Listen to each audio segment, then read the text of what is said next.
The global effort at identifying urban biodiversity has resulted in 12,600 species documentation till now, while participants from Bengaluru Metropolitan region have documented 223 species till date.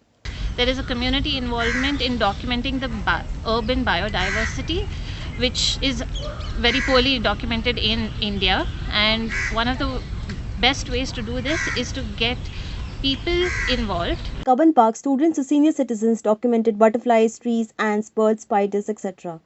Photos clicked by the participants are uploaded on the iNaturalist app, which identifies the species. It was a good experience because I saw a new insect which I didn't see before.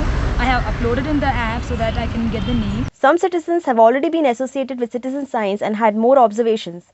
They also point out the urban areas in the city have been facing threats. Around 40 to 45 of the species, like butterflies like a chocolate pansy or one of the dragonfly species about whose ID I'm not very sure. According to experts, urban biodiversity should be properly documented and more such events like City Challenge should be organized. This is Pariti Jain, Citycast, Bengaluru.